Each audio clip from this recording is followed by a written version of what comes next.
Je croyais que la réalité, c'était quelque chose de solide. Le carrelage froid sous mes pieds dans la cuisine, le bois du lit que je pouvais toucher, la peau tiède de ma fille endormie contre ma poitrine. Personne ne te prévient qu'un jour, ce que tu prends pour du béton peut se transformer en sable, que tes souvenirs peuvent se dérober sous toi comme un trottoir mal posé. La première fois que quelque chose a cloché, c'était tellement banal que j'ai failli en rire. C'était un matin gris, début mars, quelques semaines après la naissance de Lou. La lumière de Lyon avait cette couleur un peu laiteuse qui donne l'impression d'être encore dans un rêve. Je suis descendue à la cuisine pieds nus, les yeux encore collés, le cerveau en bouillie de nuits hachées. Lou venait de téter, elle s'était rendormie dans le berceau cododo et pour la première fois depuis longtemps, l'appartement était silencieux. Et puis, j'ai vu la porte du frigo grande ouverte. Un rectangle de lumière blanche découpait le carrelage, refroidissant encore plus l'air humide du matin. De la buée s'élevait de l'intérieur. Le lait, le fromage, les yaourts, tout baignait dans ce halo absurde. Je me suis figée. Je me souvenais très bien l'avoir fermé dans la nuit après avoir remis un biberon au frais. C'était un geste automatique, répétitif, ce genre de choses qu'on fait sans réfléchir, comme respirer. Et pourtant, la porte était là, béante, comme une bouche surprise en plein mensonge. « Camille ?» La voix d'Antoine a résonné derrière moi. Il est entré dans la cuisine en se frottant les yeux, les cheveux encore en bataille. Il a suivi mon regard, a vu le frigo et un petit sourire compatissant est apparu sur son visage. « Tu l'as laissé ouvert, encore », a-t-il dit d'une voix douce. « Encore ». Le mot m'a piqué. J'étais sûre de l'avoir fermé, ai-je soufflé. Il a haussé les épaules, toujours avec cette bienveillance qui donne envie de s'excuser. « Tu ne dors pas, Cam, c'est normal que tu oublies des trucs. Tu te souviens, la nuit dernière, tu as cherché ton téléphone pendant 10 minutes alors qu'il était dans ta main. » Je me suis forcée à sourire, vaguement honteuse. J'avais vraiment fait ça. Je me sentais tellement épuisée que parfois, même mon reflet dans la glace me surprenait. « C'est le manque de sommeil », ai-je murmuré. Il a refermé la porte du frigo à ma place, comme on range derrière un enfant. « Voilà, ce n'est pas grave, on va faire attention ensemble, d'accord ?» Il m'a embrassée sur le front et a commencé à préparer le café, sifflotant un air que je ne reconnaissais pas. Lou s'est mise à gémir à l'étage et je suis remontée en vitesse, déjà en train d'oublier l'épisode du frigo. Si ça s'était arrêté là, j'aurais sans doute mis ça sur le compte du baby blues, des hormones, de la fatigue. Je me serais moquée de moi-même. Mais ce n'était que le premier grain de sable. Les jours suivants, d'autres petites choses ont commencé à se dérégrer. Une lumière restait allumée dans le couloir alors que j'étais persuadée de l'avoir éteinte, la porte d'entrée mal fermée, le loquet juste posé, pas enclenché. Des biberons que je croyais avoir déjà préparés et qui soudain n'étaient plus nulle part, ma carte vitale qui disparaissait dans mon portefeuille pour réapparaître dans le sac à langer. Au début, j'ai râlé, contre moi-même, contre ce cerveau qui flottait à mi-chemin entre la nuit et le jour. « Je deviens folle », plaisantai-je en secouant la tête. Antoine répondait toujours la même chose, avec ce ton alarmant de douceur. « Tu as accouché il y a 1 mois, Cam. Ton corps a pris un tsunami hormonal. Tu n'es pas folle, tu es crevée. » Je voulais le croire. Je répétais ces phrases dans ma tête comme un mantra. « Tu n'es pas folle, tu es crevée. » Et puis, il y a eu le babyphone. Un soir, après une de ces journées sans fin où Lou avait pleuré sans s'arrêter, je me suis laissée tomber sur le canapé pendant qu'Antoine prenait enfin le relais. J'avais l'impression que mes os s'étaient dissous. Je regardais la télé sans la voir, le son presque au minimum. Au bout d'un moment, l'envie d'aller vérifier Lou m'a prise comme une petite décharge dans le ventre, un réflexe animal. Je me suis levée, j'ai traversé le couloir sombre et j'ai poussé doucement la porte de notre chambre où le berceau cododo était installé. Tout allait bien. Lou dormait, la bouche entr'ouverte, une petite bulle de salive au coin des lèvres. Mais le babyphone, posé sur la commode, était éteint. Pas en veille, pas au minimum, éteint. J'ai senti une vague de froid remonter le long de mon dos. Je ne l'éteins jamais, jamais. C'était la seule règle que je respectais encore, avec une rigueur presque militaire. Ce petit écran noir et blanc, c'était mon cordon ombilical de secours. « Antoine ?» ai-je appelé, la voix un peu trop aiguë. Il est apparu dans l'embrasure de la porte, les mains encore humides. On venait de dîner, il rangeait la cuisine. « Oui ?» J'ai désigné le babyphone. « Tu l'as éteint ?» Il a plissé les yeux, comme s'il découvrait lui-même l'appareil. « Non. »« T'es sûr ?» Je l'ai fixé. Je ne l'aurais jamais éteint, tu le sais. Il a avancé, a pris l'appareil, l'a basculé dans sa main. Peut-être que tu as appuyé sur le bouton sans faire exprès, tu sais, dans la nuit en le prenant. Je secouai la tête. Non. Mais même en disant non, une petite fissure s'est formée à l'intérieur. Parce que j'avais aussi des souvenirs flots, des trous noirs de micro-sommeil sur le canapé, des moments où je m'étais retrouvée debout dans le salon sans savoir ce que j'étais venue y faire. Cam, sa voix s'est faite encore plus douce. Je commence à me demander si ce n'est pas un peu plus que de la fatigue. Je l'ai regardé, le cœur battant trop fort. « Qu'est-ce que tu veux dire ?» Il a pris une inspiration, l'air sincèrement embêté. J'ai lu des trucs, tu sais, et j'ai parlé avec Julien au bureau. Sa femme a fait une psychose postpartum après leur deuxième. Il n'avait rien vu venir. Ça a commencé comme ça, des oublis, des petites incohérences, de la parano. Elle était persuadée que quelqu'un entrait chez eux la nuit, qu'on déplaçait des objets juste pour la rendre folle. Il m'a observé. Tu me fais penser à elle parfois. Psychose postpartum. J'avais entendu le mot à la maternité. À l'époque, ça m'avait semblé loin, presque exotique, un truc rare, dramatique, qui arrivait aux autres. On m'avait parlé de baby blues, de dépression, de fatigue, mais psychose, c'était autre chose. C'étaient les articles sordides, les faits divers. « Tu crois que je suis psychotique ?» ai-je réussi à articuler. Il a secoué la tête tout de suite. « Non, enfin, je ne sais pas, je ne suis pas médecin, mais je te vois perdre pied, et ça me fait peur, pour toi, pour Lou. » Je me suis sentie rétrécir dans mon propre corps. D'un coup, l'appartement m'a paru immense, et moi, minuscule, posée là au milieu comme une tâche.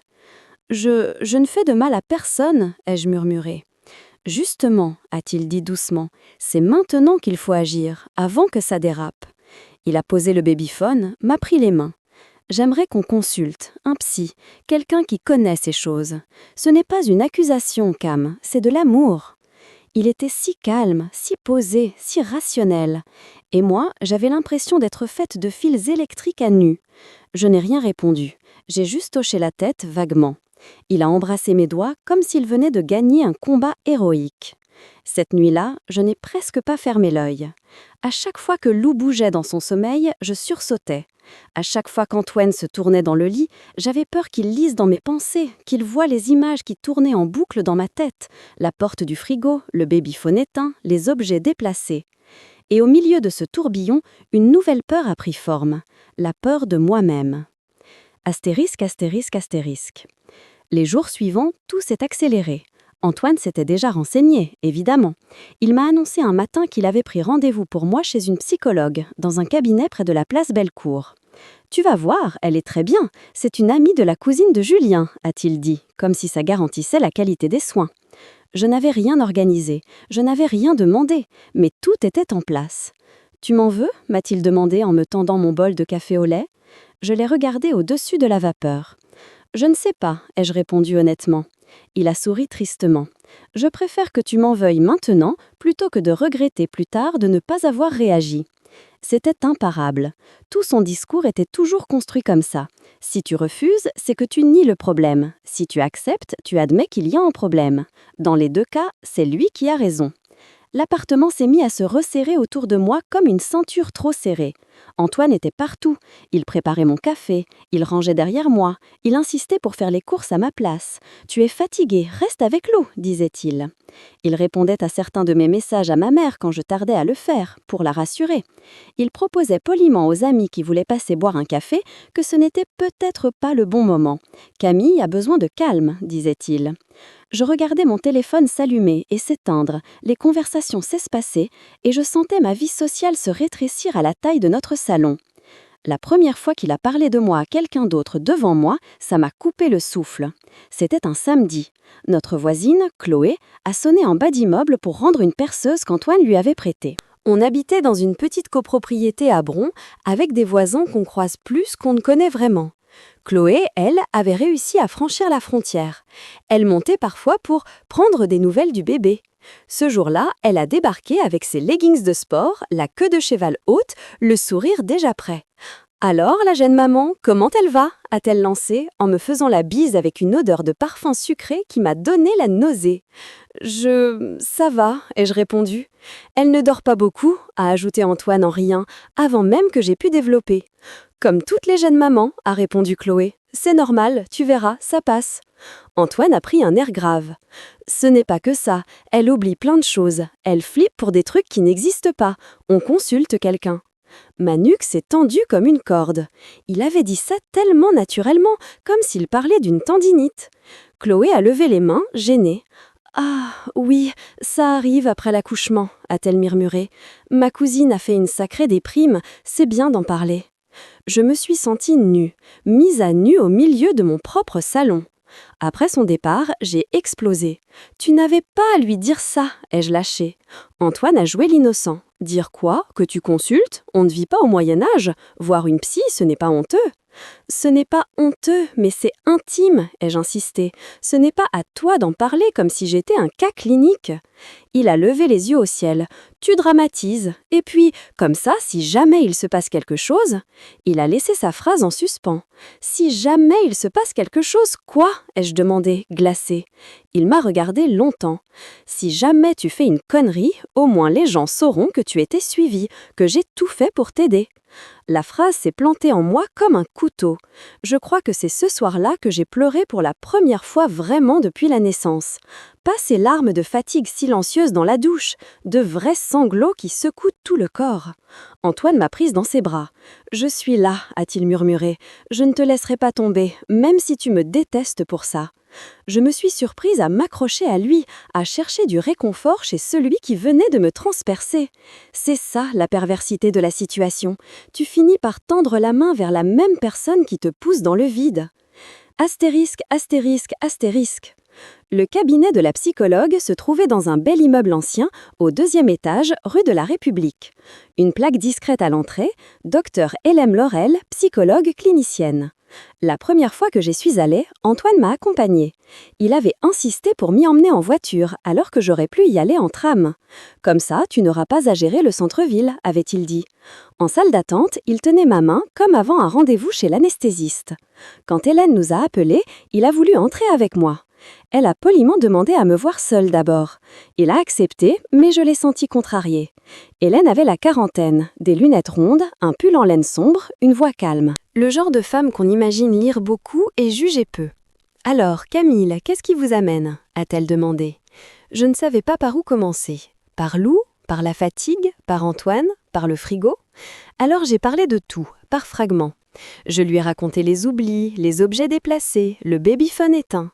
Je lui ai parlé de mon accouchement, un peu long mais sans complications graves, de la montée de lait catastrophique, des nuits blanches, des angoisses sourdes.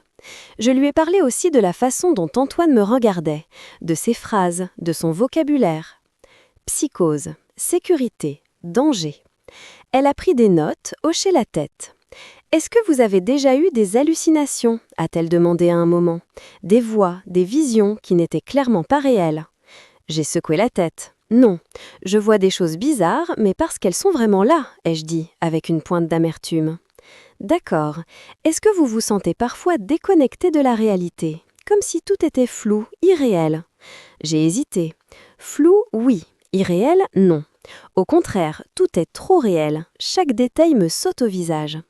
Et en même temps, j'ai l'impression que les autres vivent dans un autre film. Elle a souri légèrement. « C'est une bonne description », a-t-elle murmuré. À la fin de la séance, elle m'a dit qu'on allait se revoir, qu'il fallait continuer à parler, à démêler. Elle n'a pas prononcé le mot « psychose » une seule fois. Quand je suis sortie, Antoine s'est levé d'un bond. « Alors » a-t-il demandé, les yeux brillants d'une curiosité que j'aurais pu trouver touchante s'il ne m'avait pas donné l'impression d'être son projet. « Elle pense que je suis épuisée », ai-je répondu, « que c'est normal d'être déboussolée. » Il a fait une moue sceptique. « Juste ça ?» Elle n'a pas posé de diagnostic magique au bout de 45 minutes, non, ai-je dit en me dirigeant vers la sortie.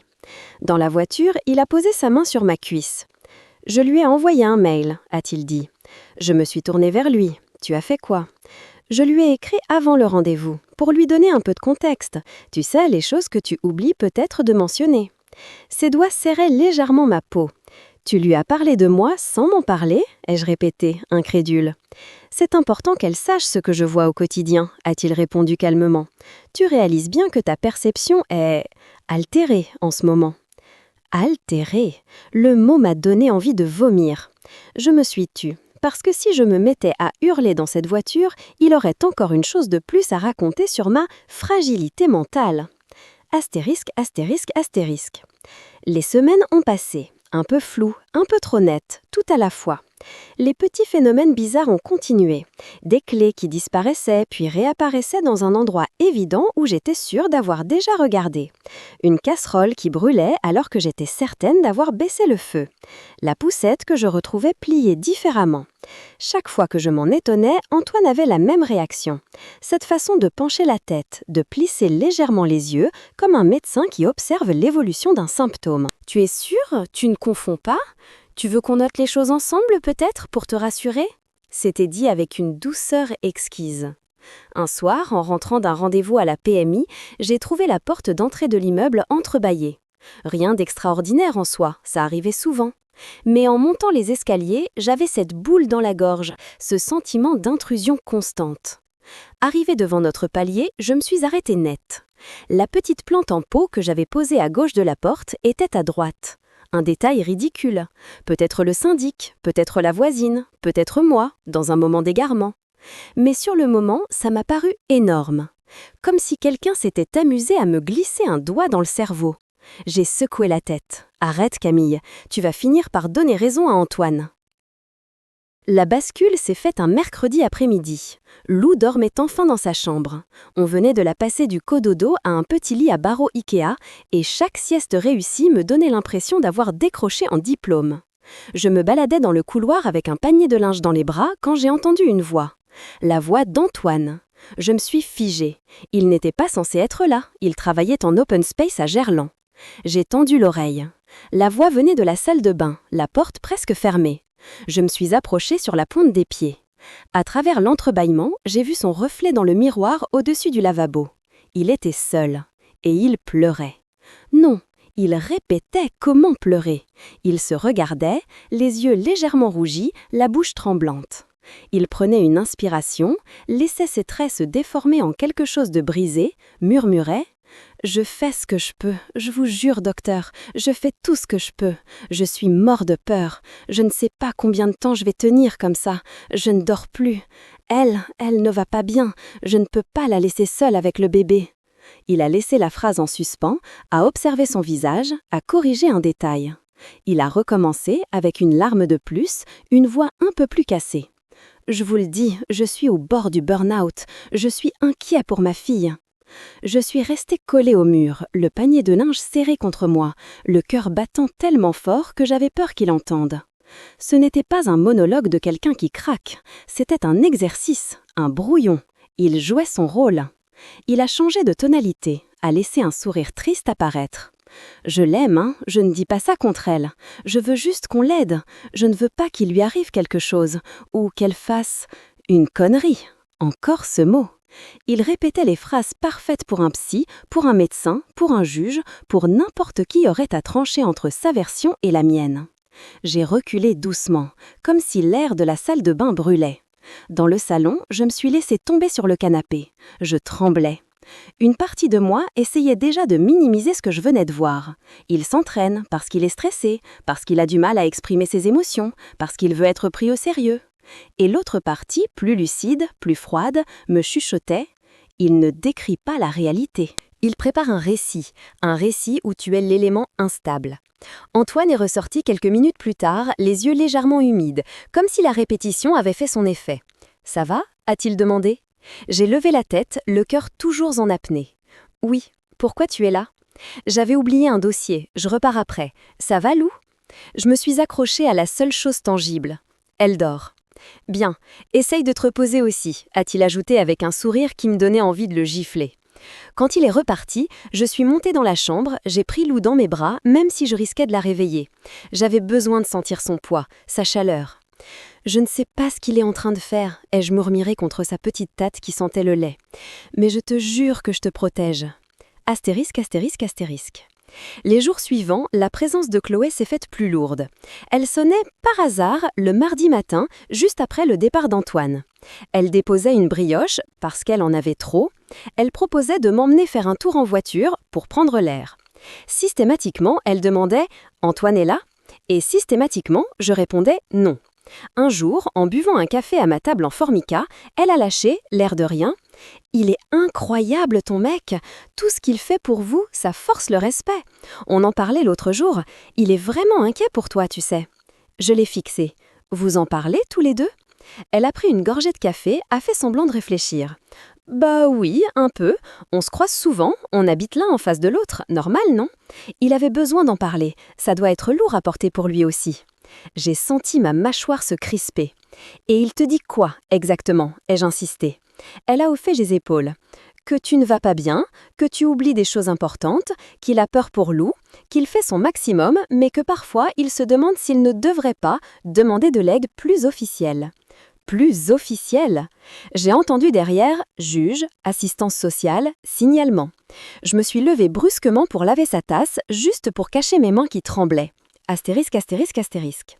La goutte d'eau a été un détail, encore. Un midi, j'ai posé Lou dans son transat le temps d'aller aux toilettes. Le babyphone, posé à côté, allumé. Quand je suis revenue, la petite lampe verte sur le babyphone était éteinte. Encore. Cette fois, j'étais seule. Antoine n'était pas là, Chloé non plus. Je suis restée plantée au milieu du salon en fixant l'appareil. Le silence bourdonnait dans mes oreilles. Soit je l'avais éteint sans m'en rendre compte, ce qui me terrorisait, soit quelqu'un était entré chez moi. J'ai levé les yeux. Le détecteur de fumée au plafond au-dessus de la porte du couloir me regardait. Enfin, c'est l'impression que ça me donnait. Cet œil blanc, rond, discret. On avait reçu une lettre de la copropriété l'année précédente nous rappelant que c'était obligatoire. Alors Antoine en avait acheté un chez Leroy Merlin et l'avait vissé là, au plafond, un dimanche après-midi. Sauf que, est-ce que c'était toujours le même?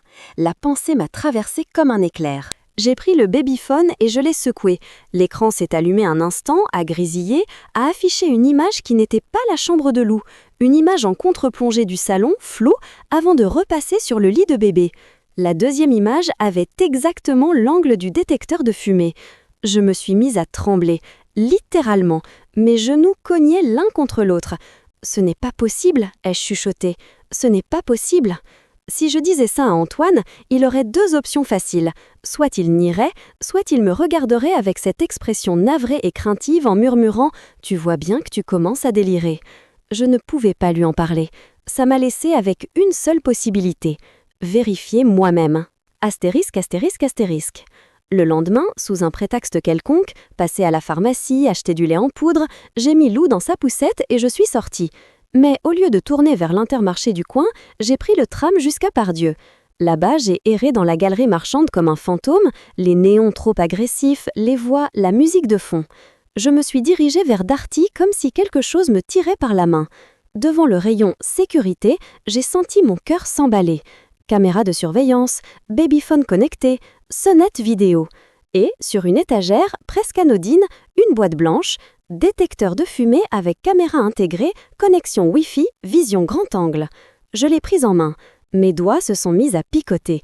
Je me suis vue de l'extérieur.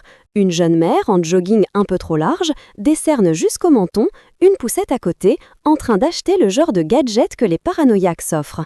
Mais je n'étais pas la paranoïaque de cette histoire, ou alors je l'étais pour ma survie. Un vendeur s'est approché, un ado avec un polo trop grand. « Vous avez besoin d'un renseignement ?» a-t-il demandé. « Non » ai-je répondu trop vite. « Je prends ça. » Il a haussé un sourcil, a scanné l'article, a annoncé le prix. Ma main a tremblé en entrant mon code de carte bleue. J'ai pensé à tout ce qu'Antoine avait déjà payé, calculé, organisé pour nous. L'électricité, le loyer, les couches. Acheter cette caméra derrière son dos me donnait l'impression de commettre une infidélité. En rentrant, j'ai prié pour ne croiser personne dans l'escalier, pour que la voisine ne me demande pas d'un air curieux ce que je ramenais dans ce sac Darty, pour qu'Antoine ne rentre pas plus tôt ce jour-là. J'ai fermé la porte de l'appartement à double tour, j'ai posé Lou sur son tapis d'éveil et j'ai ouvert la boîte. Mes mains se sont calmées dès que mes doigts ont trouvé des gestes techniques. Visser, brancher, connecter. Je me suis accrochée à la notice comme à une bouée. J'ai installé l'application sur mon téléphone, j'ai connecté l'appareil au Wi-Fi. Quand l'image du salon est apparue en direct sur l'écran, mon estomac s'est contracté. J'ai pris une chaise, je suis montée dessus, j'ai dévissé le détecteur de fumée existant. Dedans, rien, juste la petite pile ronde, un peu de poussière. Je l'ai posé sur la table, j'ai fixé le nouveau à sa place. Clic! Je suis redescendue, légèrement essoufflée. Sur mon téléphone, l'image a bougé. J'y étais, en petit, de dos, au milieu de mon salon. C'était comme me voir dans une vie parallèle. Je n'ai pas eu temps d'y penser plus. Lou s'est mise à pleurer. Mais une certitude s'était installée. La prochaine fois qu'Antoine rentrerait à l'improviste, la prochaine fois qu'il inviterait Chloé juste pour parler, la prochaine fois qu'il rangera un objet en le déplaçant exprès, je le verrai. Je le verrai, et cette fois, ce ne serait pas une impression floue dans ma tête. Ce serait une vidéo, des pixels, du concret. Je ne savais pas encore ce que j'allais en faire. Je savais juste que je n'étais plus seulement observée. J'observais aussi. Astérisque, astérisque, astérisque. Le lendemain, Antoine m'a déposée chez Hélène comme d'habitude. Il m'a tenue par le coude en montant les escaliers, comme si j'étais une vieille dame fragile. « Tu veux que je parle un peu avec elle à la fin ?» a-t-il demandé avant que j'entre. « Non », ai-je répondu. Il a forcé un sourire. « Ce serait bien qu'elle ait ma version aussi, non, pour avoir tous les éléments ?»« Tu peux lui envoyer un mail si tu veux », ai-je lâché, lasse. Il l'avait déjà fait, il continuerait. Dans le cabinet, Hélène m'a observé un moment en silence. « Vous avez l'air différente aujourd'hui », a-t-elle commenté. « Plus concentrée. Qu'est-ce qui a changé ?» J'ai hésité. Tout me paraissait absurde à raconter. « Je crois qu'on essaye de me faire passer pour folle », ai fini par dire. Et pour la première fois, j'ai un moyen de vérifier si c'est vraiment moi le problème. Elle n'a pas souri. Elle n'a pas levé les yeux au ciel. Elle n'a pas pris en air inquiet en murmurant « psychose ». Elle a simplement dit « dites-moi plus ». Alors, j'ai parlé de la répétition devant le miroir, de Chloé, du babyphone, du détecteur de fumée, du darty, de la caméra. Je m'attendais à ce qu'elle me dise que j'allais trop loin, que j'alimentais ma paranoïa. Au lieu de ça, elle a posé son stylo.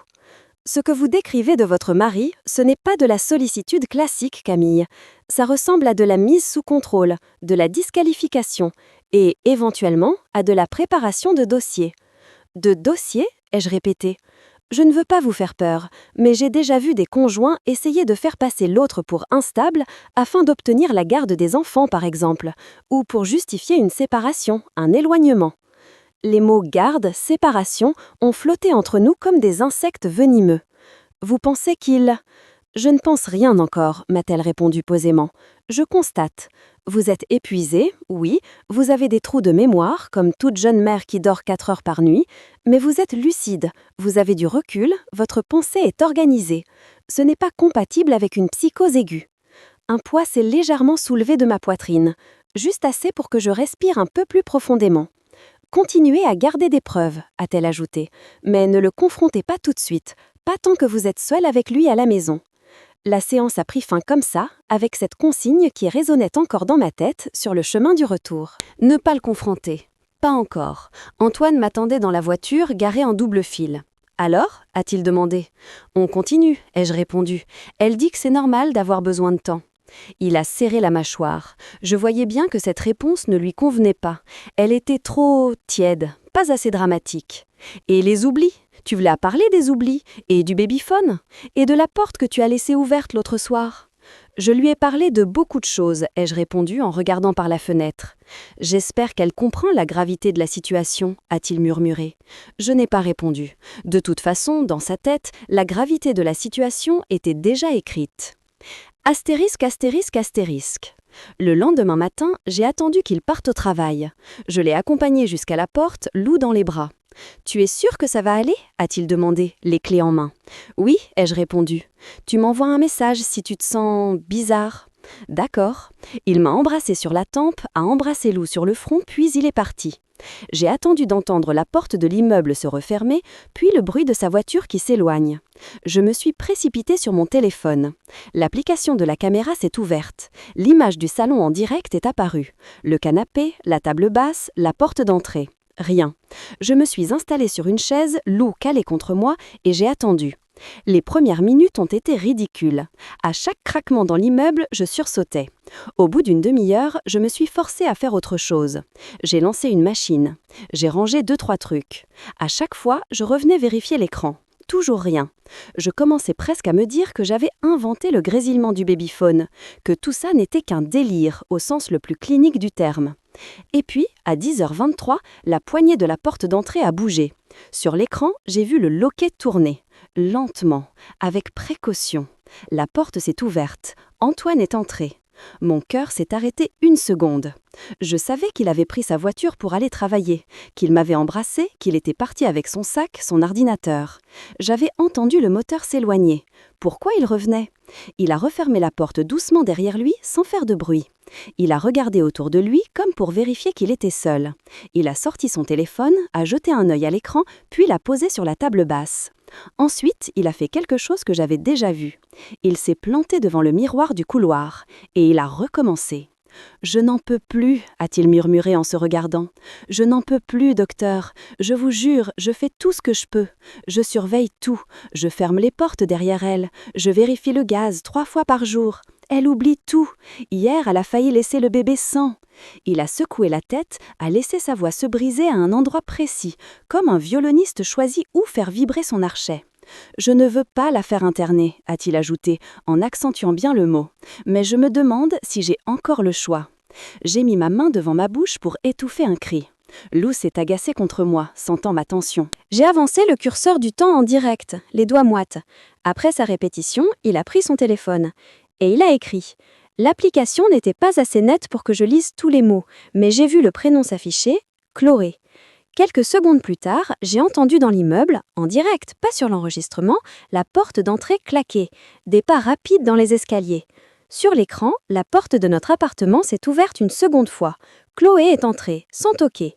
Elle portait un sweat à capuche, un legging encore, ses cheveux attachés à la va-vite. Elle avait l'air chez elle. « Alors » a-t-elle murmuré en refermant derrière elle. « Elle est chez la psy » a répondu Antoine en baissant la voix, même s'ils étaient seuls. « On a 1 heure. » Ils se sont dirigés tous les deux vers le salon.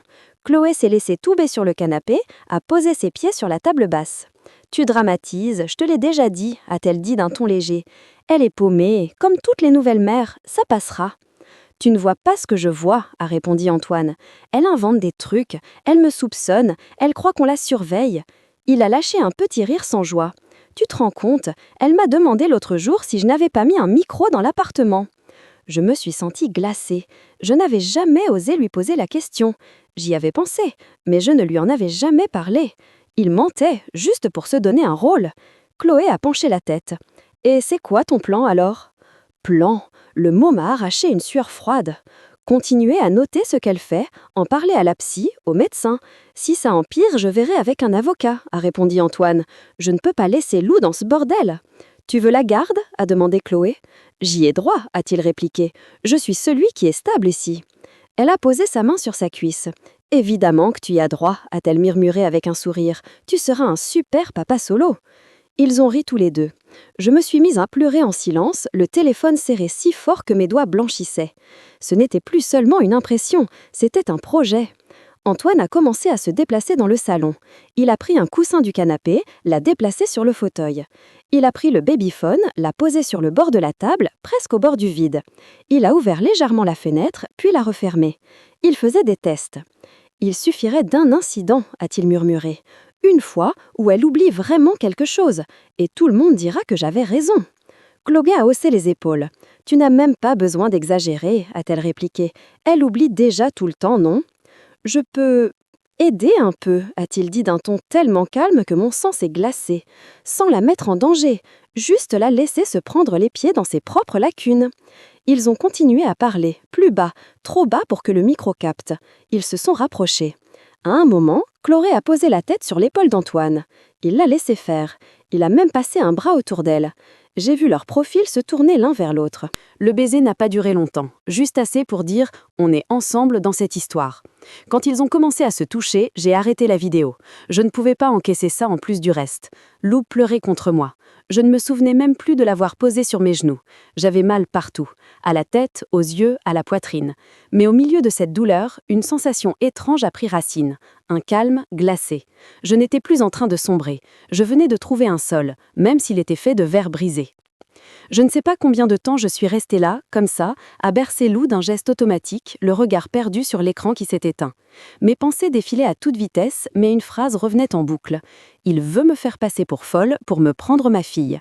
Ce n'était plus une hypothèse, c'était un constat. À partir de ce moment-là, toute interaction avec Antoine a pris une autre couleur. Chaque sourire était une grimace, chaque attention un calcul, chaque « tu peux me faire confiance » sonnait comme une menace. J'ai compris que je ne pouvais plus jouer en défense, il me fallait un plan. La première personne à qui j'ai pensé, ce n'est pas ma mère, ni ma sœur, c'est Sarah. Sarah et moi, on s'était connus en prépa-lettres à Lyon. Elle avait cette capacité à rester calme, même dans les pires tempêtes. Elle était devenue prof de français dans un collège à Vénissieux, vivait seule avec un chat obèse et une bibliothèque qui menaçait de s'effondrer. On s'était un peu éloignés depuis la naissance de Lou. Pas par envie, simplement parce que ma vie s'était rétrécie à des cycles biberon-couche-sieste. Mais je savais que si je lui envoyais un message, elle répondrait. J'ai attendu qu'Antoine rentre, qu'il me demande comment s'était passée la séance chez Hélène, qu'il me serve un plat préparé en me disant « Tu vois, je m'occupe de tout ». Je l'ai laissé parler, se plaindre de la circulation, de son chef, du prix de l'essence. Je faisais semblant d'écouter, mais dans ma tête, j'écrivais déjà. Ce soir-là, quand il s'est endormi, vite, comme toujours, la conscience tranquille, je suis sortie du lit sur la pointe des pieds. J'ai pris mon téléphone et je me suis enfermée dans la salle de bain. J'ai écrit à Sarah. Astérisque. Sarah, j'ai besoin de toi. C'est grave. Tu peux m'appeler demain matin. Astérisque. La réponse n'a pas tardé. Astérisque. Je t'appelle à 8 heures. Peu importe, même si tu dors, je serai là. Astérisque. Je me suis regardée dans le miroir au-dessus du lavabo. Mes yeux avaient changé. Ils n'avaient plus seulement les cernes d'une jeune mère. Ils avaient cette lueur déterminée qu'on voit chez les gens qui ont décidé de survivre. Le lendemain, Antoine est parti comme d'habitude. Petit baiser sur la bouche, caresse sur la tête de Lou, remarque sur le fait que j'avais l'air un peu moins à l'ouest. Dès que la porte s'est refermée, le téléphone a sonné. Allô ? La voix de Sarah était plus nette que la réalité. Qu'est-ce qui se passe ? A-t-elle demandé sans préambule ? J'ai tout raconté. Les oublis, les objets déplacés, les mails à la psy, Chloé, le miroir, le détecteur de fumée, la caméra, la vidéo. À un moment, ma voix s'est brisée. Sarah ne m'a pas interrompue. Elle ne m'a pas dit que j'exagérais. Elle ne m'a pas demandé si j'étais sûre de ne pas me faire des films. Quand j'ai fini, il y a eu un silence. « Tu as encore les images ?» a-t-elle demandé. « Oui, je les ai sauvegardées sur mon téléphone. Je peux en faire des copies. »« Fais-le », a-t-elle dit. « Tout de suite, sur un cloud, sur une clé USB, sur tout ce que tu peux. Et envoie-moi. » Je me suis exécutée. Chaque transfert, chaque téléchargement me donnait l'impression de poser un verrou supplémentaire entre Antoine et sa version de l'histoire. « Tu crois que je suis folle ?» ai-je murmuré à un moment.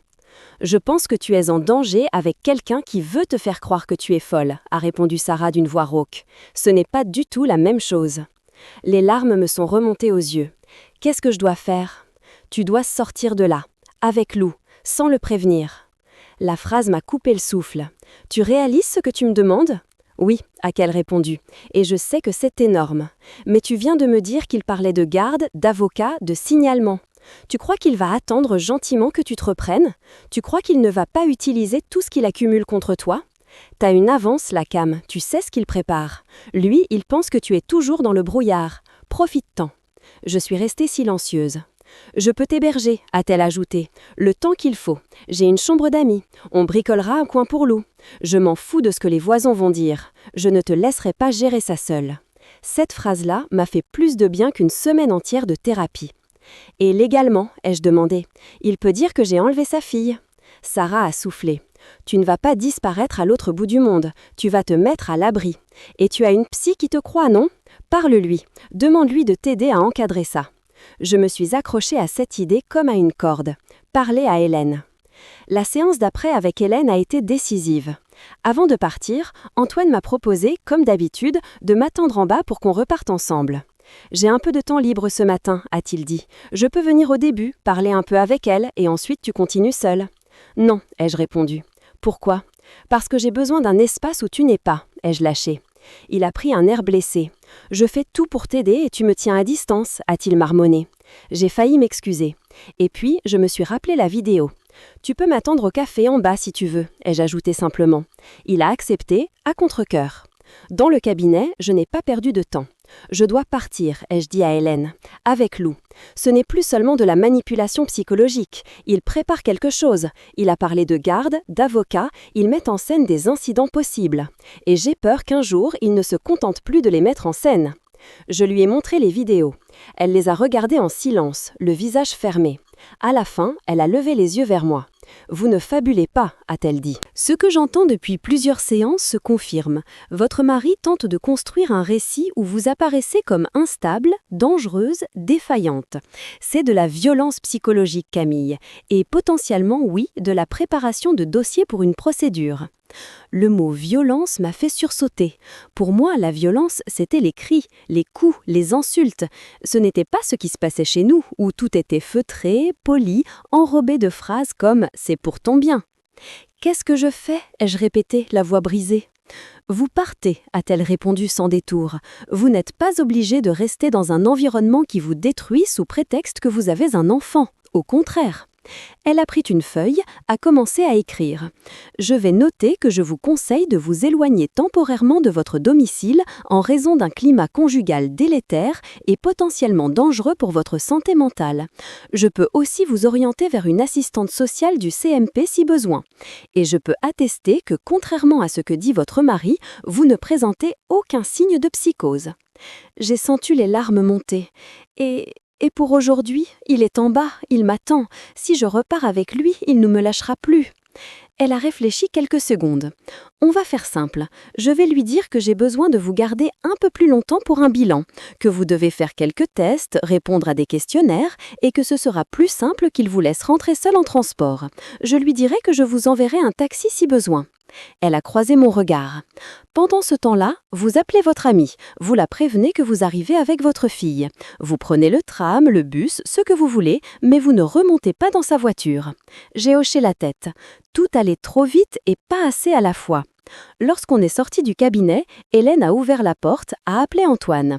Il s'est levé d'un coup, le visage plein d'inquiétude. « Alors » a-t-il demandé. « Je vais garder Camille un peu plus longtemps » a répondu Hélène d'une voix professionnelle. « J'ai besoin de faire passer quelques tests. Ce sera plus simple si vous ne l'attendez pas. » Il m'a regardé surpris. « Des tests ?»« Rien d'invasif » a précisé Hélène. « Juste un peu de paperasse. » Il a hésité. On voyait qu'il pesait le pour et le contre.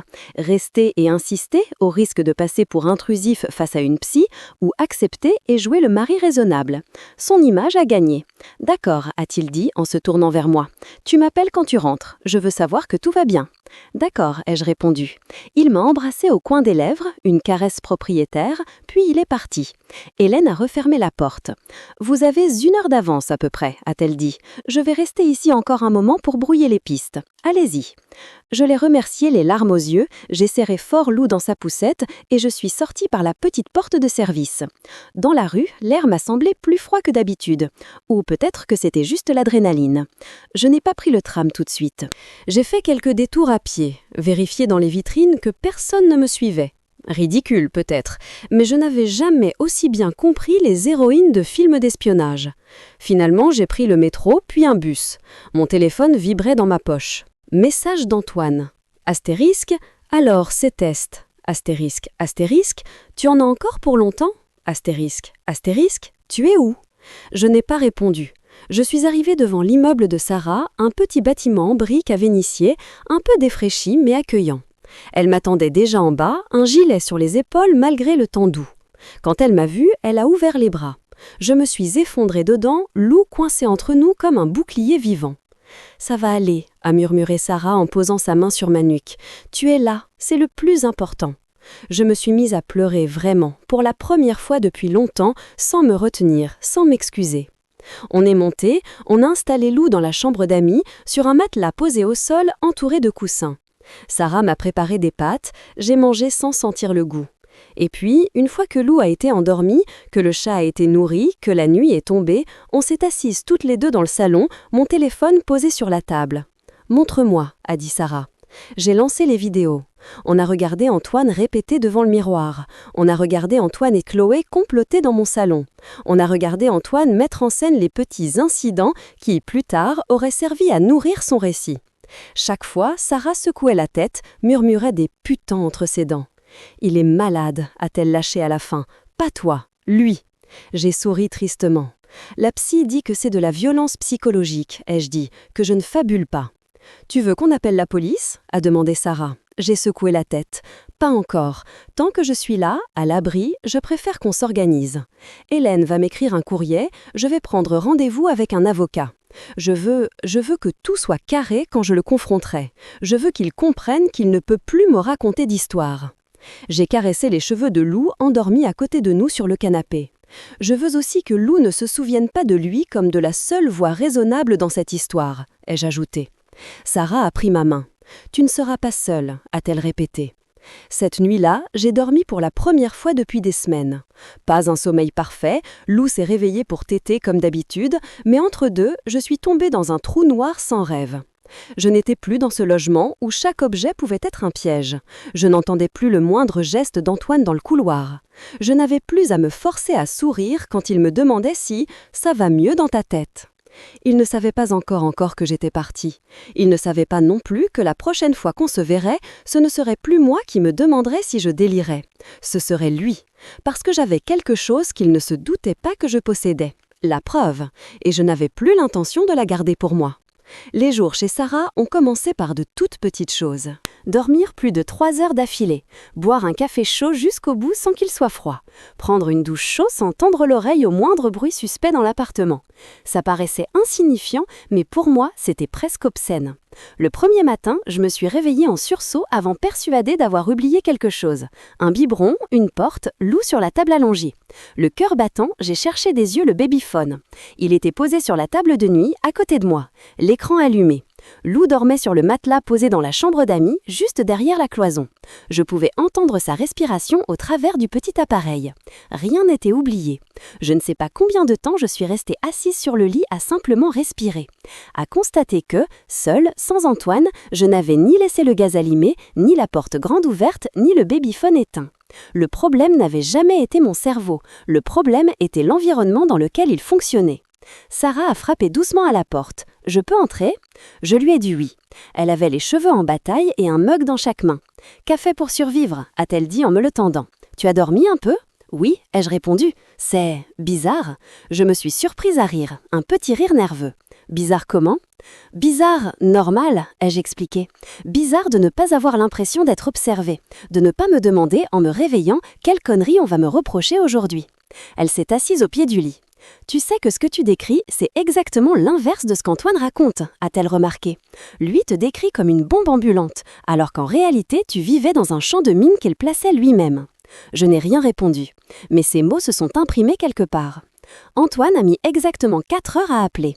Mon téléphone vibrait déjà depuis un moment. Messages, notifications, mails, mais j'avais refusé de regarder. Je voulais gagner quelques minutes de calme. À 11h12, l'écran s'est mis à sonner avec son prénom. Antoine. Ma gorge s'est nouée. Sarah m'a lancé un regard interrogateur depuis la cuisine. « Tu comptes répondre ?» a-t-elle demandé. Je ne savais pas. Une part de moi avait envie de tout envoyer valser, de couper la sonnerie, de le rayer de ma vie comme on efface un contact dans son téléphone.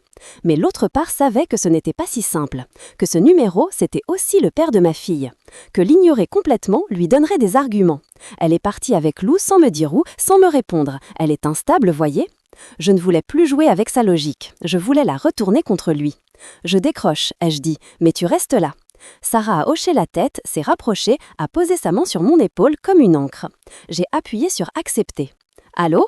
Sa voix est arrivée, tendue, un peu trop forte. « Camille ? Mais tu es où ? Ça fait des heures que je t'appelle. » Je me suis forcée à respirer. « Je suis en sécurité », ai-je dit, articulant chaque mot. « Avec Lou. » Silence d'une demi-seconde. « Qu'est-ce que ça veut dire, en sécurité ? » « T'es à l'hôpital ? Chez ta mère ? C'était quoi ces tests avec la psy ? Elle m'a rien dit, cette... » Il s'est retenu in extremis d'insulter Hélène. « Je ne suis pas à l'hôpital », ai-je répondu. « Je ne suis pas enfermée, si c'est ce que tu espérais. Je suis simplement ailleurs, chez quelqu'un qui ne me regarde pas comme si j'étais une bombe prête à exploser. »« Tu es partie sans prévenir », a-t-il dit, la voix tremblante. « T'as pris ma fille, tu te rends compte ?»« Ma fille m'a piqué. Notre fille, ai-je rectifié calmement. Et je ne t'ai pas prévenu pour une raison très simple. J'avais peur que tu m'en empêches. » Il a ri, un rire nerveux, incrédule. « T'en empêcher ? Mais enfin, Cam, tu entends ce que tu dis ? Tu es parano ? Je suis celui qui te protège depuis des mois. Je suis celui qui fait tout pour que tu ne fasses pas de conneries.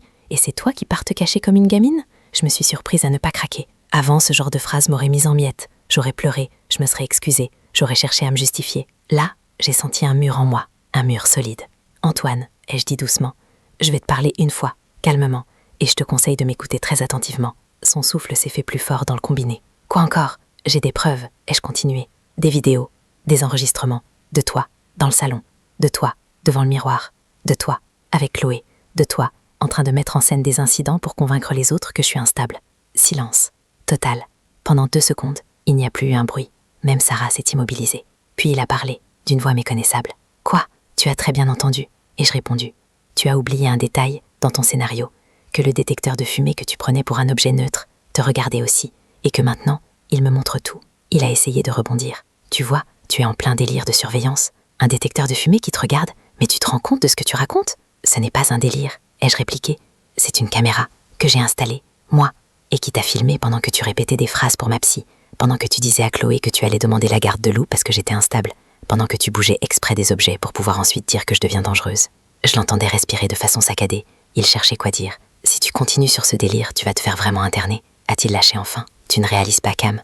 Tu inventes des trucs. Tu t'inventes des complots. Je n'invente rien. » Ai-je coupé. J'ai les fichiers. Je les ai envoyés à ma psy, à une amie. Ils sont sur plusieurs serveurs. Même si tu détruis mon téléphone, ils existeront encore. Un grognement étouffé m'est parvenu. « Tu ne peux pas faire ça. » A-t-il dit. « Tu ne peux pas partir comme ça. Tu ne peux pas me menacer. Tu ne peux pas. Ce n'est pas une menace. » Ai-je corrigé. C'est un constat. J'ai enfin quelque chose qui me permet de dire « Non, je ne suis pas folle. Et oui, tu m'as bien fait du mal. » Ma voix s'est adoucie malgré moi.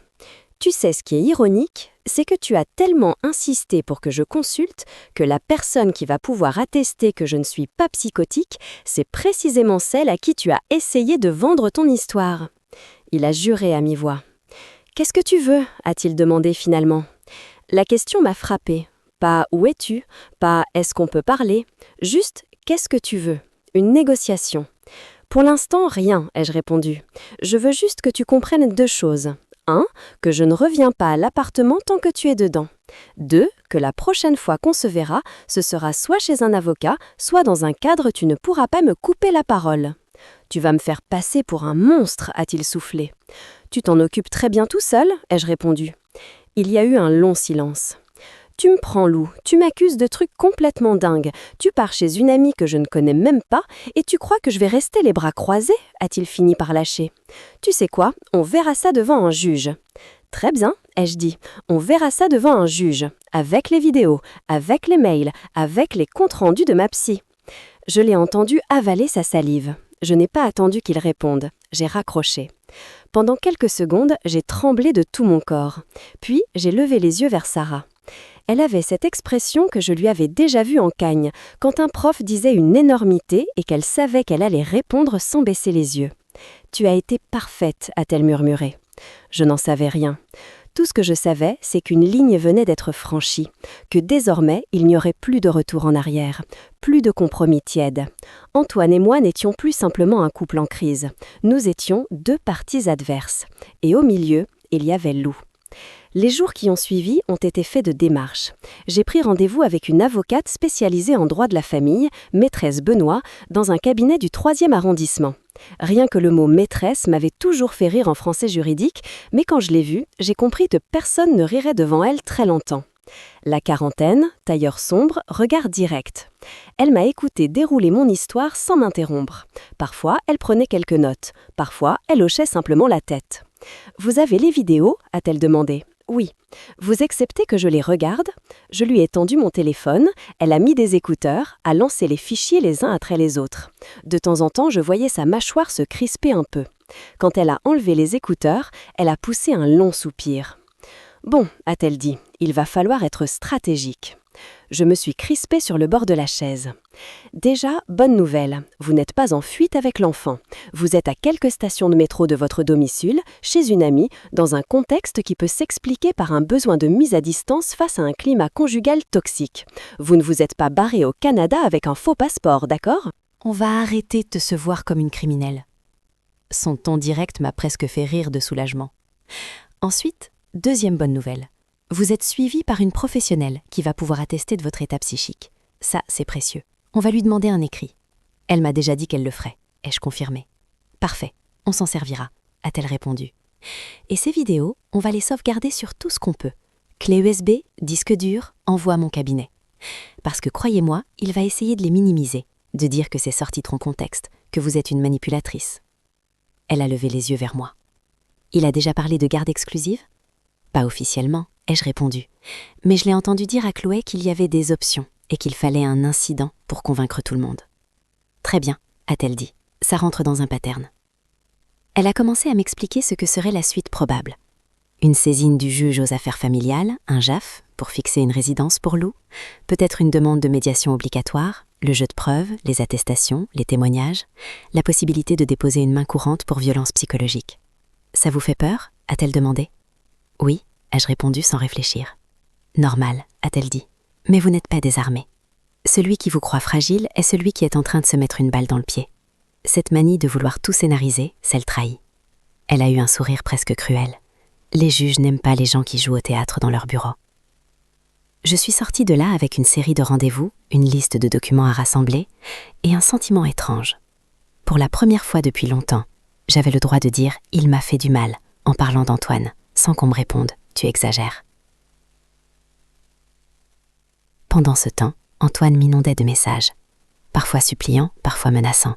« Pense à Lou, elle a besoin de son père. Tu te rends compte du mal que tu lui fais ? Je vais déposer plainte pour enlèvement parental. Tu es malade, Cam, accepte de te faire aider. Reviens à la maison, on oubliera tout. Si tu continues, je lâche les chiens. » Je lisais tout, je répondais peu. Le plus souvent, j'écrivais simplement « Tu peux voir Lou quand tu veux, dans un cadre neutre. Parle-en à mon avocate. » À force, il a fini par le faire. Maîtresse Benoît m'a appelé après leur premier échange. « Il est très sûr de lui, votre mari », a-t-elle commenté, très convaincu de son rôle de chevalier blanc. Mais dès qu'on parle de vidéos, de mails, de psy, il devient agressif.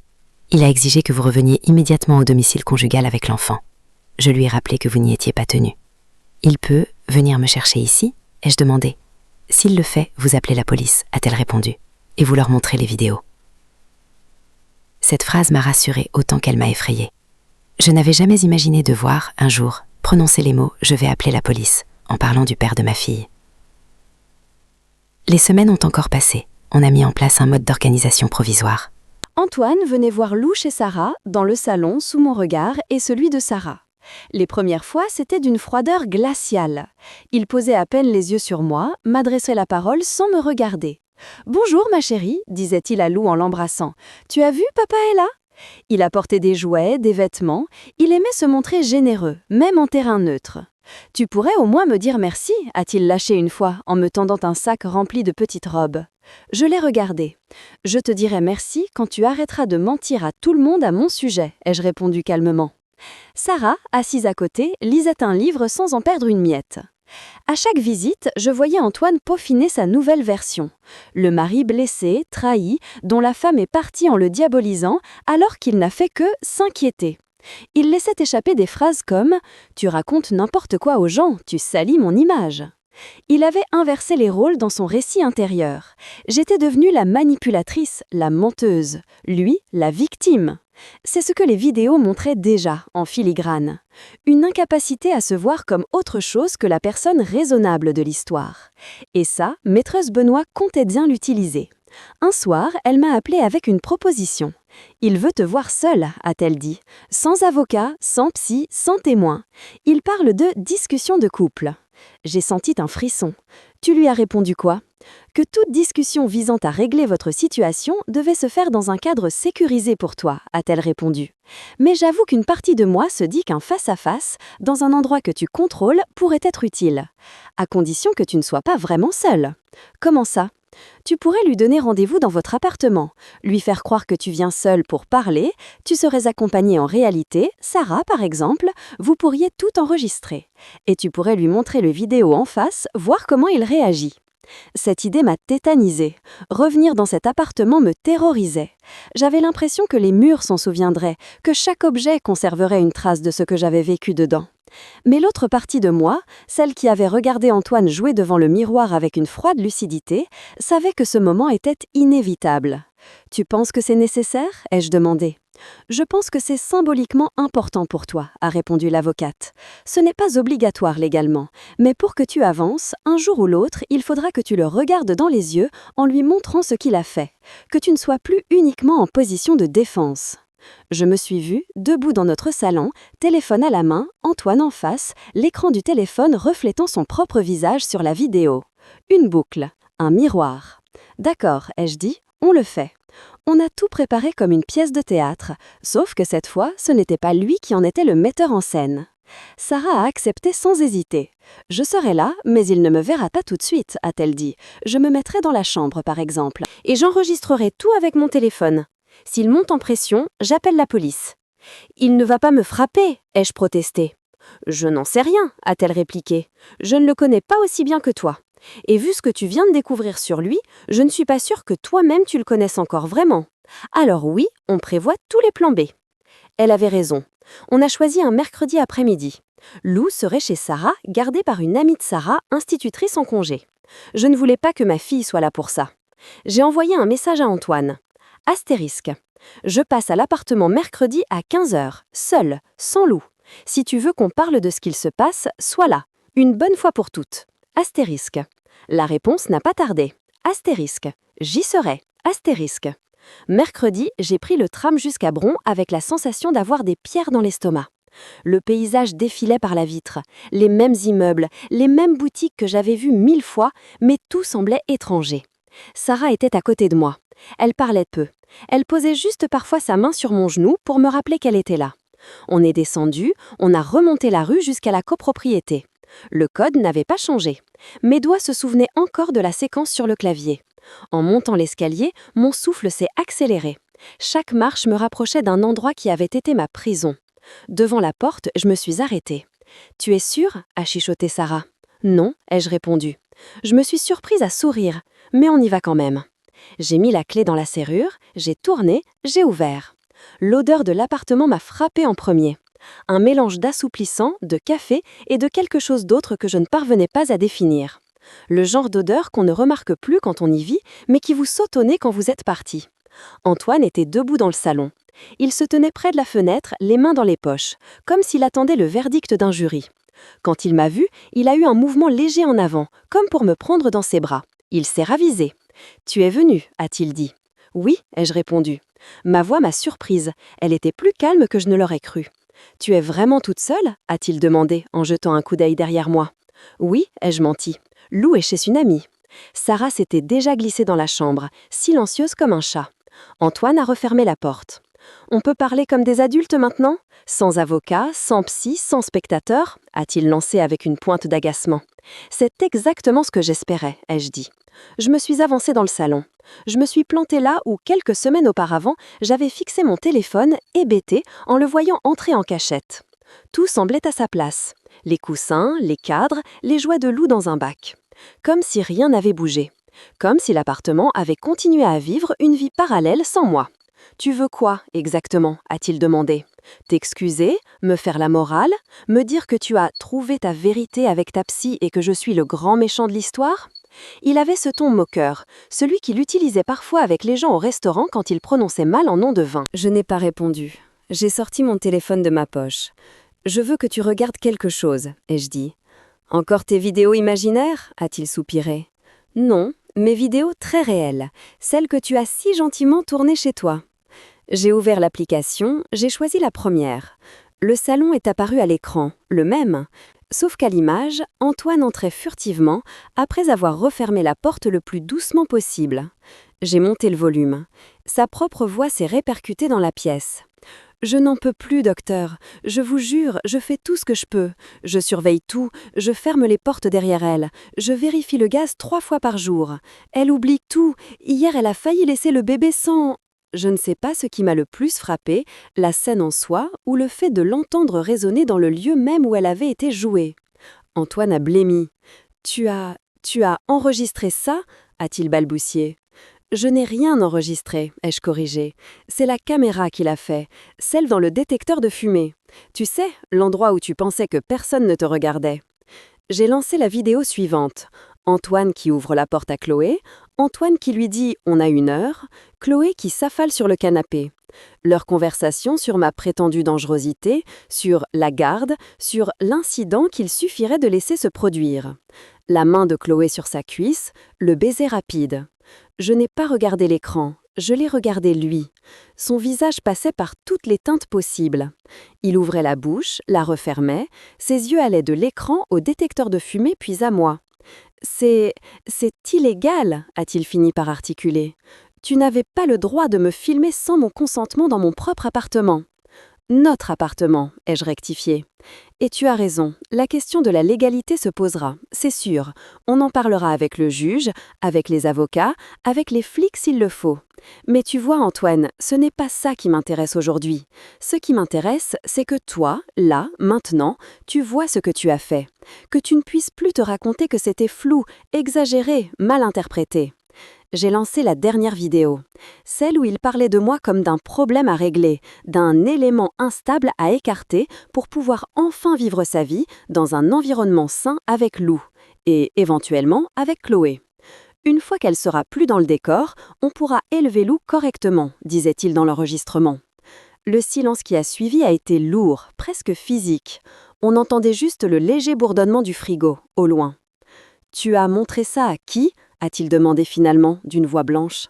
« À ma psy », ai-je répondu. « À mon avocate, à une amie, et à moi-même, en boucle, jusqu'à ce que ça entre bien dans mon crâne, que non, je n'avais pas rêvé, que non, je n'avais pas confondu, que ce n'était pas moi qui perdais la tête. » Je me suis avancée d'un pas.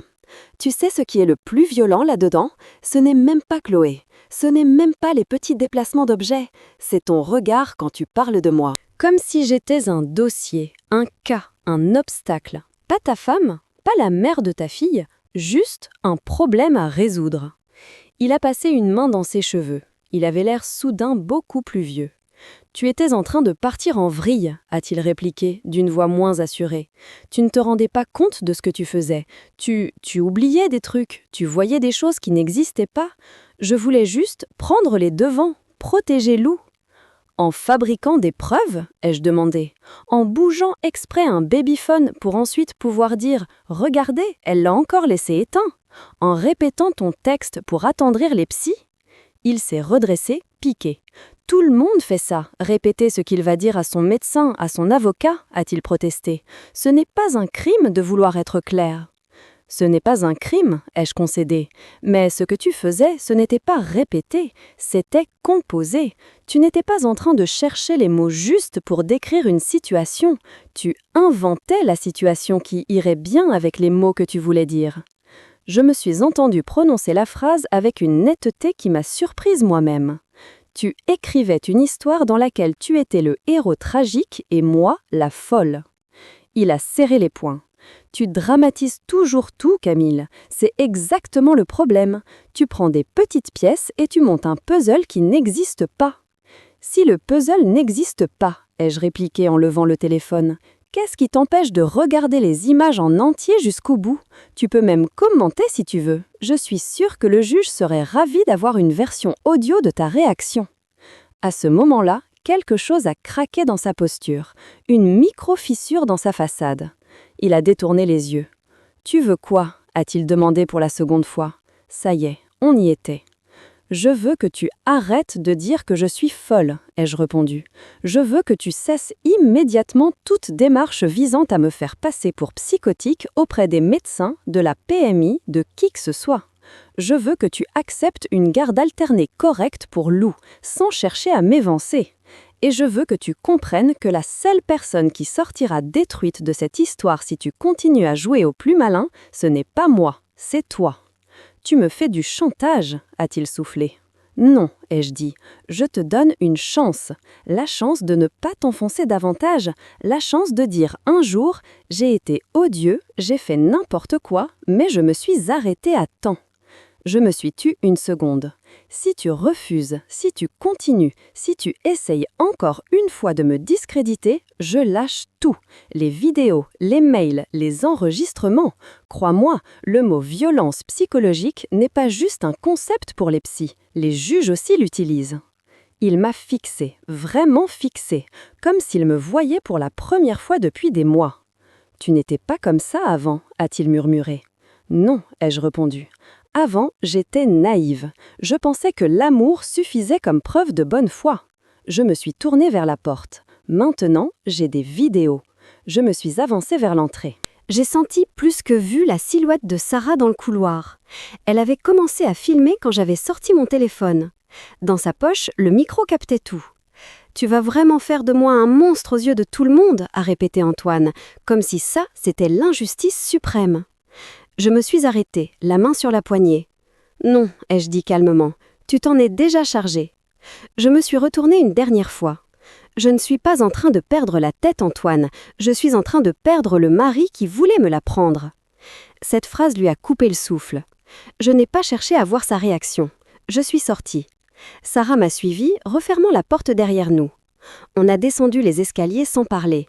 Une fois dehors, l'air m'a frappé en plein visage. J'ai inspiré à plein poumon. « Tu trembles », a dit Sarah. Je ne m'en étais même pas rendu compte. « Je suis vivante », ai-je répondu. « C'est mieux que tout ce que j'ai ressenti depuis des mois. » Les mois suivants n'ont pas été un conte de fées. Rien ne s'est réglé en un claquement de doigts parce que j'avais déclenché une vidéo dans un salon. On a eu droit aux convocations, aux papiers, aux rendez-vous au tribunal. Antoine a joué son rôle jusqu'au bout. Le héros épuisé, victime d'une femme instable qui avait monté un dossier contre lui. Mais les vidéos, le courrier d'Hélène, les attestations de Sarah et d'autres amis, le simple fait que je me sois éloignée sans disparaître complètement, tout ça a dessiné une autre réalité. Au JAF, le jour de l'audience, je me souviens avoir entendu le juge dire, en feuilletant le dossier, « Monsieur, ce que vous décrivez d'une part et ce qui ressort des éléments concrets d'autre part ne coïncident pas tout à fait. » C'était une phrase prudente, judiciaire, presque froide. Mais pour moi, ça résonnait comme le contraire exact de ce qu'Antoine avait essayé de faire. Pendant des mois, il avait tenté de déformer ma réalité pour qu'elle colle à ses mots. Là, c'était ces mots qui ne collaient plus à la réalité. Le juge a fixé une résidence alternée raisonnable pour Lou. Une semaine chez l'un, une semaine chez l'autre, avec des ajustements pendant les premiers temps à cause de son âge. Il a rappelé à Antoine que les parents ne sont pas propriétaires de leurs enfants, qu'ils en sont responsables. Il a noté noir sur blanc les tensions conjugales importantes et le climat de défiance nourri par des accusations non étayées de la part du père. Antoine a serré la mâchoire, mais il n'a rien dit. Quand nous sommes sortis du tribunal, il s'est contenté de me lancer « Tu as gagné, t'es contente ?» Je l'ai regardé un moment. « Ce n'est pas un jeu », ai-je répondu. « Personne n'a gagné, Antoine. On a juste empêché que tu me fasses perdre la tête et ma fille en même temps. C'est déjà énorme. » Je n'attendais plus de remords, plus d'introspection. Je savais désormais que ce n'était pas mon rôle de le faire changer. Mon rôle, c'était de m'occuper de Lou, de moi. De la part de moi qui avait été piétinée et qui, malgré tout, avait trouvé la force d'acheter une caméra chez Darty un mardi après-midi. Il y a des soirs, aujourd'hui encore, où je repense à tout ça. À la porte du frigo ouverte, au babyphone éteint, au détecteur de fumée, au miroir de la salle de bain où Antoine répétait, seul, des phrases qu'il croyait puissantes. Ça ne me donne plus la nausée comme avant. Ça me donne une drôle de forme de reconnaissance envers moi-même. Parce qu'entre toutes ces petites humiliations, ces allusions, ces mots glissés au creux de mon oreille, « Tu deviens parano, Cam, tu es en train de perdre pied, tu te rends compte de ce que tu dis ?» J'aurais pu lâcher. J'aurais pu me dire « Il a raison, je suis folle ». Mais quelque part, sous la fatigue, sous la culpabilité, sous la peur, il y avait un petit noyau solide qui n'a pas cédé. Ce noyau, c'est lui qui m'a fait lever les yeux vers le plafond ce jour-là, vers ce détecteur de fumée blanc, banal, oublié. C'est lui qui m'a fait monter sur la chaise. C'est lui qui m'a fait appuyer sur « Acheter » sur le site de Darty. C'est lui qui m'a fait tout regarder, même quand ça me déchirait. C'est lui qui m'a fait partir. Lou a grandi. Elle a 3 ans maintenant. Elle court partout, elle chante faux, elle mélange les mots. Elle comprend que papa et maman ne vivent plus ensemble, mais elle ne comprend pas encore pourquoi. Un jour, elle me demandera. Je ne lui dirai pas que son père était un monstre. Ce serait trop simple, trop commode. Je lui dirai qu'il a eu très peur, qu'il a cru que tout lui échappait, qu'il a voulu garder le contrôle à tout prix, quitte à écraser les autres. Je lui dirai que ça ne justifie rien, mais que ça explique un peu. Et surtout, je lui dirai ceci. Quand quelqu'un te répète sans arrêt que tu es folle, que tu es instable, que tu ne peux pas te faire confiance, demande-toi toujours à qui profite cette histoire. Si tu es vraiment un danger. Ou si, au contraire, tu représentes un danger pour la manière dont cette personne se voit elle-même. Je ne sais pas si elle comprendra du premier coup, mais ce sera dit. Parfois, quand je passe devant un détecteur de fumée dans un café, dans un hall d'immeuble, je lève les yeux en souriant. Pour les autres, ce n'est qu'un petit rond blanc, un objet de réglementation. Pour moi, c'est devenu un symbole. La preuve que, même quand on essaie de t'enfermer dans un récit où tu es la folle, il existe toujours un endroit d'où tu peux regarder la scène autrement. Jusqu'au jour où tu te rends compte que la phrase qui te définit n'est plus « je suis peut-être en train de devenir folle, mais je suis en train de retrouver ma tête ». Et que ce que tu as perdu, ce n'était pas la raison, c'était simplement l'homme qui voulait te la voler.